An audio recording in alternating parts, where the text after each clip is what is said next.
오늘 함께 보실 말씀은 마태복음 21장 12절에서 17절 말씀, 우리 봉독에 우리가 함께 제가 한 절 읽고 여러분이 한 절 읽고 우리 교독하도록 하겠습니다. 우리 12절입니다.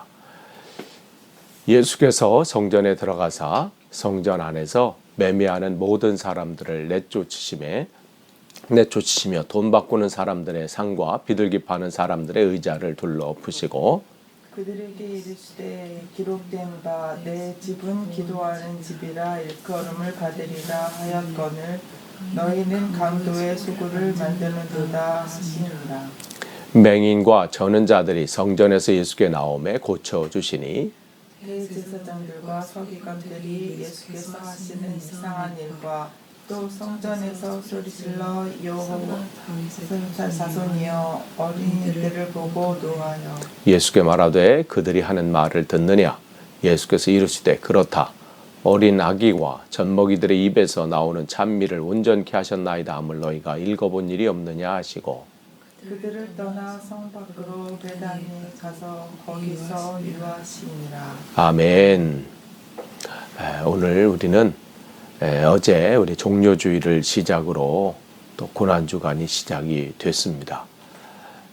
고난주간은 주님께서 맡겨주신 그 사명을 특별히 우리를 위한 그 위대한 사랑을 표시하시고 또 알려주시고 그거를 이루시기 위한 큰 발걸음이고 복된 발걸음입니다.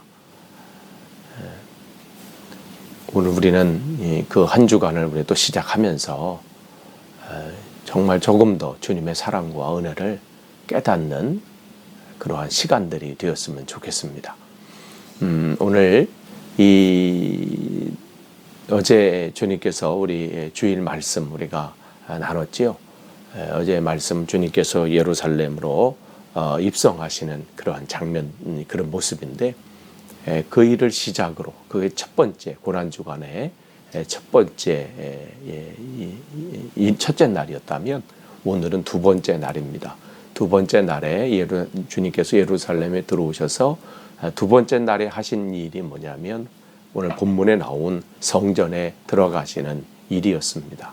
그래서 성전에 그냥 들어가신 것이 아니라 여기 보면 12절에 보면 예수께서 성전에 들어가셔서 성전 안에서 매매하는 사람들, 즉 재물을 파는 사람들, 그런 사람들 모든 사람들을 내쫓고 또 돈 바꾸는 사람들의 상과 비둘기 파는 사람들의 의자를 둘러푸셨다.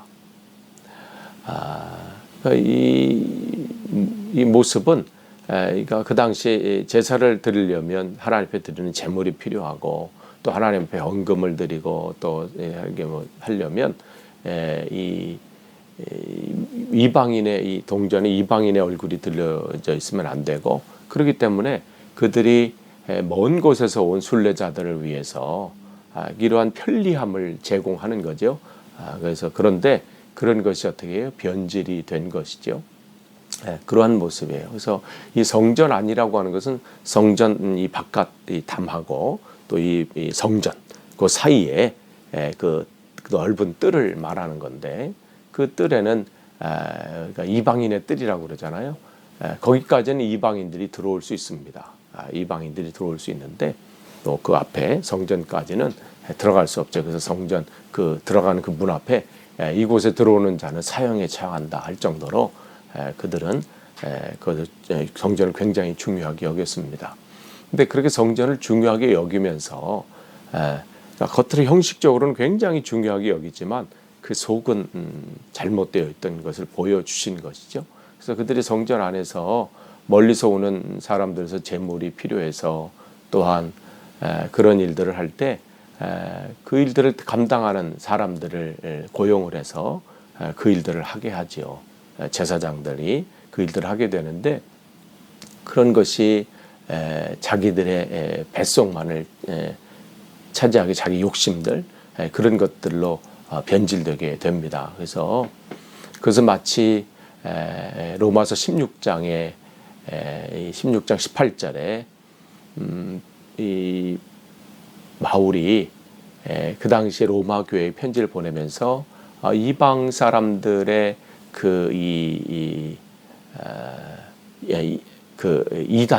이단들의 그 공격 앞에 그들을 이제 공격하는 그들을 이제 로마 교인들에게 경각심을 키워주면서 그들은 그리스도를 믿지 않는 사람이고 자기들의 배만 채운다 이렇게 말하고 있습니다. 바로 이 당시 제사장들이 그랬던 사람이에요. 진짜 하나님을 섬기는 것이 아니라 예식은 정말 풍부했지만 자기 배만 채우는 사람들이었습니다. 그리고 여기 보면 비둘기 파는 사람들의 의자를 둘러엎으셨다.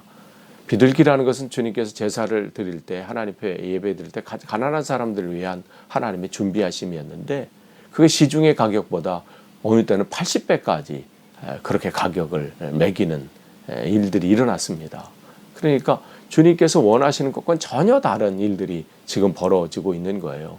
그래서 그 일들을 주님께서 오셔서 그 일들을 온전히 성전의 성전됨을 하나님의 말씀이 말씀됨을 하나님의 예배가 진정한 예배가 됨을 오늘 선포하시고 그것 때문에 오셨음을 오늘 우리에게 보여주고 있습니다. 그러니까 그는 그냥 그렇게 가는 것이 아니고 또 성전에 들어가신 것 자체도 그냥 뭐 오다 보니까 예루살렘 성이 들어오다 보니까 저기 한번 내가 들어가서 한번 제대로 한번 일을 해야지 이렇게 하신 것이 아니라 어제 우리가 말씀을 통해서 예루살렘 입성하는 것도 그냥 하신 것이 아니라 이 하나님 말씀 앞에 그 일들을 감당하신 그 모습이라고 말씀을 드렸죠. 그 말씀 자체가 스가랴 9장 9절의 말씀을 이루시기 위한 이 주님의 삶의 모습이었고 그런 행동이셨다면 이 성전에 들어가는 것도 마찬가지입니다. 말라기 3장 1절에 주님께서 그렇게 하시겠다는 예언의 하나님의 예언의 말씀이 있습니다. 그러니까 예수님의 삶은 하나님의 말씀하신 또 선지자들 통해서 하나님께서 말씀하셨던 그 구약의 예언들을 하나하나 성취하신 그 삶이셨어요. 즉흥적인 행동도 아니시고 그냥 뭐 어쩌다 보니까 그 일들을 하신 것이 아니라 그 삶의 한 걸음 한 걸음은 말씀을 이루시기 위한 삶이었어요. 그러니까 그 걸음대로 그 말씀대로 사신 삶이셨죠. 말씀에 이끌리는 삶을 살았습니다. 바로 오늘 우리가 이 특별히 고난주간 속에서 살아야 할 삶의 모습은 바로 그러한 모습입니다. 그러한 모습입니다. 즉 주님의 말씀에 이끌려 오늘도 사는 것이죠.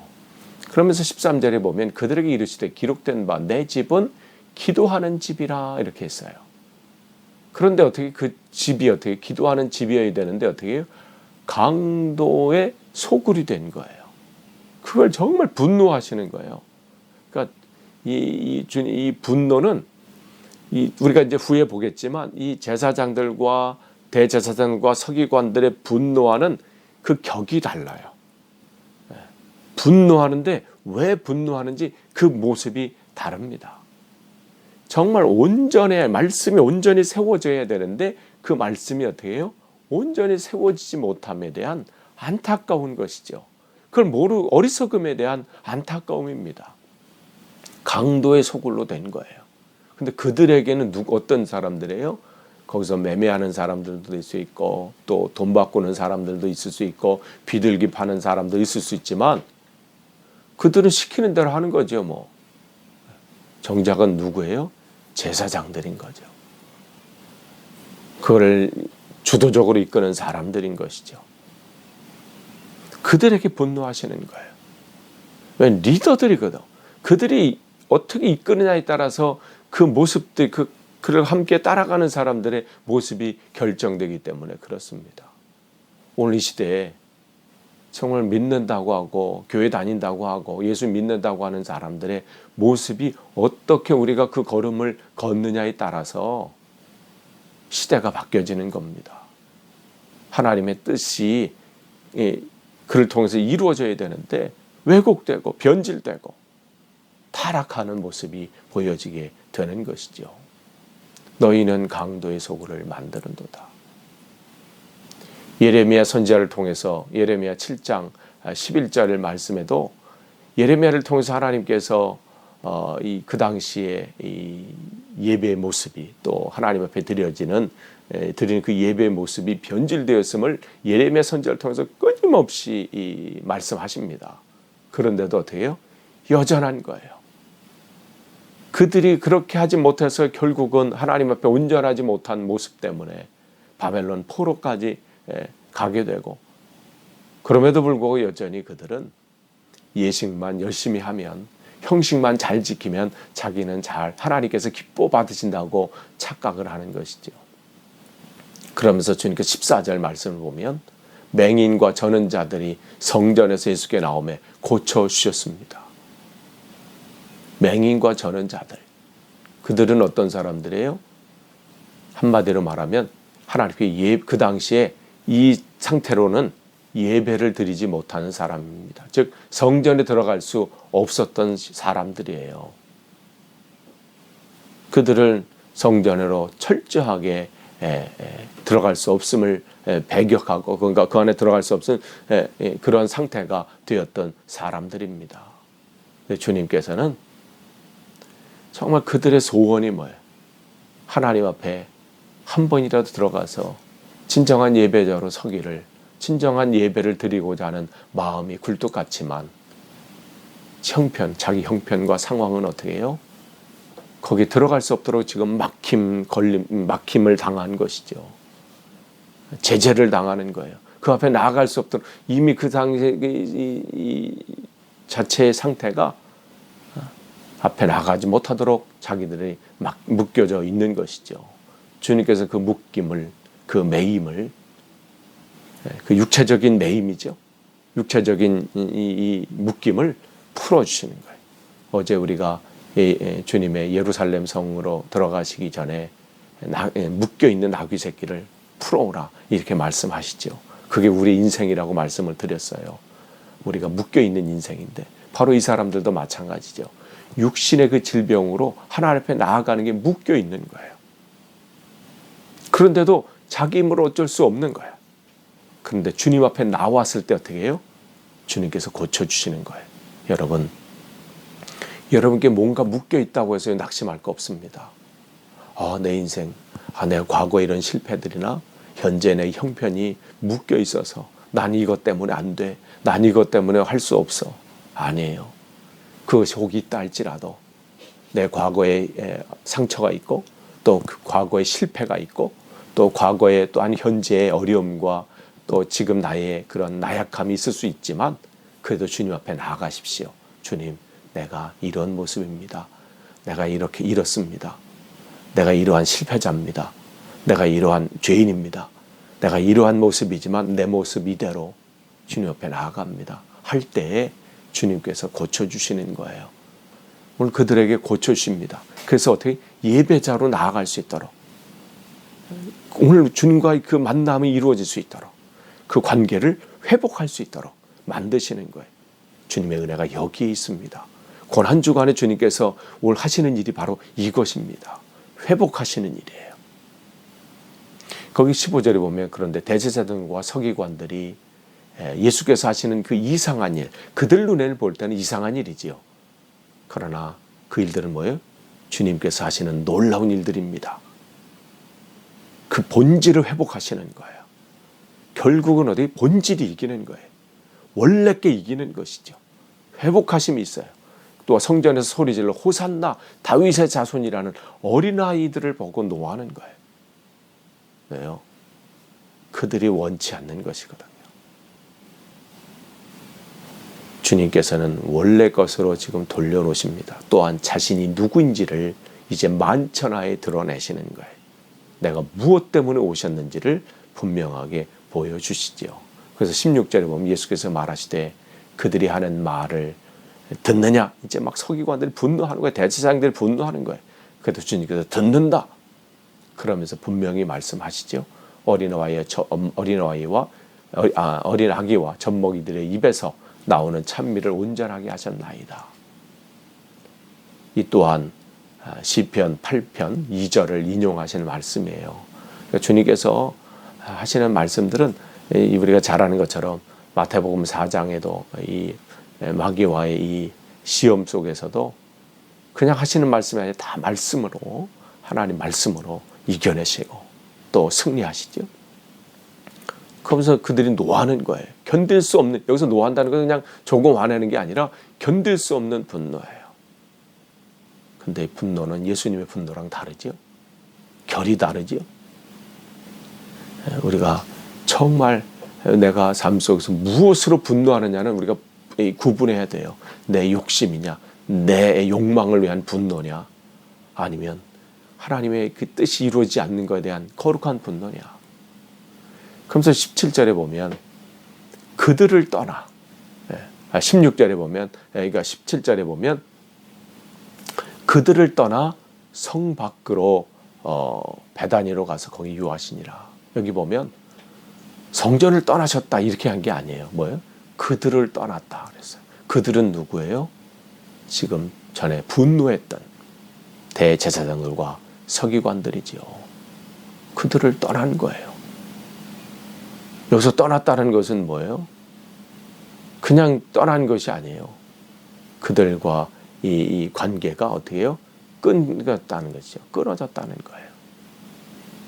이제 그들을 하나님과 이 관계 속에서 회복해야 되는데 그들을 떠난 거예요. 이제 단절된 겁니다. 여러분, 주님과의 관계가 이래서는 안 됩니다. 주님께서 떠나는 인생이 되면 끝나는 거예요. 주님께서는 우리에게 주님께 찾아오셨을 때는 주님과의 관계가 회복되기를 원하시는 거예요. 그런데 그것을 어떻게 영접하지 않고 그 말씀을 믿지 않고 오히려 방해하고 또 그 길에 걸림돌이 되고 그 일들 할 때 어떻게 해요?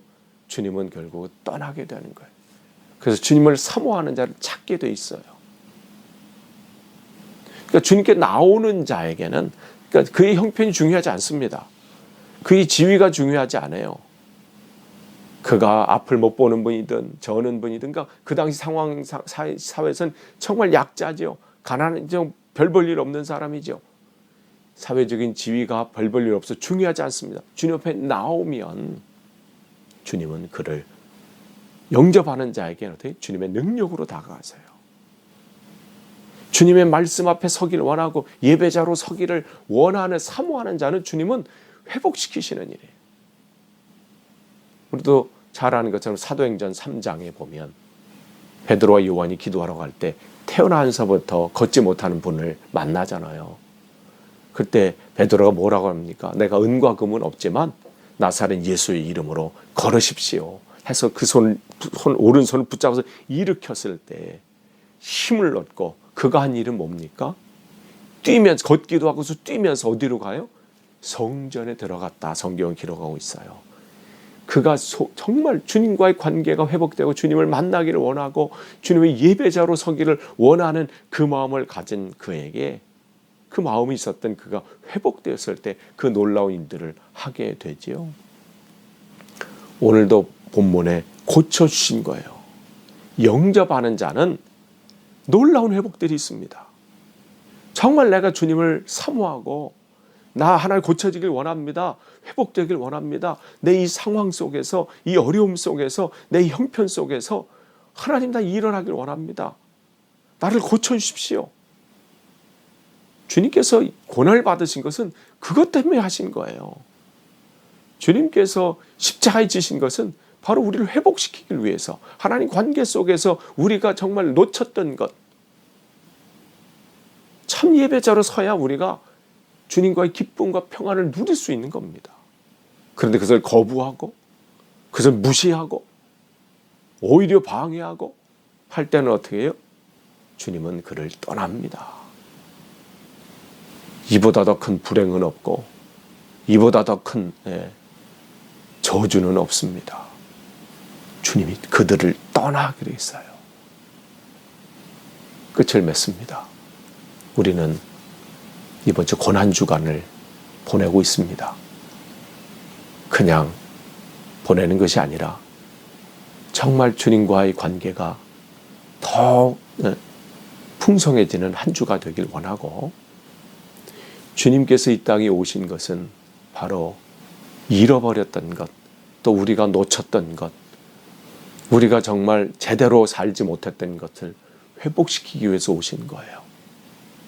정말 내 삶을, 특별히 내 마음을 여러분이 점검하셔서 내 마음이 주님과 함께 되어지는 그러한 시간들이 되었는지, 정말 내가 주님과 내 마음이 주님과 늘 교제하는 그런 기도의 집이 되어야 되고, 또 내 마음이 하나님과 함께하는 그런 집이 되어야 되는데 내 속에 세상 것으로 채워지는 것이 아닌지, 그런 것으로 가득 채워지는 것이 아닌지 주님은 그걸 회복하길 원하세요. 또 여러분이 정말 여러분의 형편과 상황이 어려워서 또 힘들고 또 여러 가지 문제로 인하여 주님 앞에 나아가지 못하는 일이 있을 때 이번 주 여러분 다시 한번 결단하십시오. 주님, 내가 주님과 함께 더 승리하길 원합니다. 나아가길 원합니다. 그럼 주님께서 고쳐주십니다. 주님께서 떠나는 인생이 돼서는 안 돼요.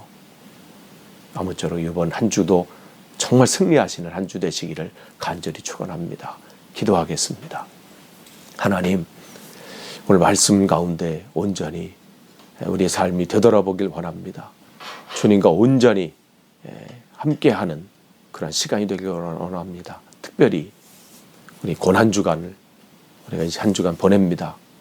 그저 보내는 시간이 되지 않게 하시고 정말 그 속에서 주님의 그 사랑과 은혜를 더 느끼며 더 깨닫고 내 삶을 되돌아보는 그런 복된 시간으로 삼아 주옵소서.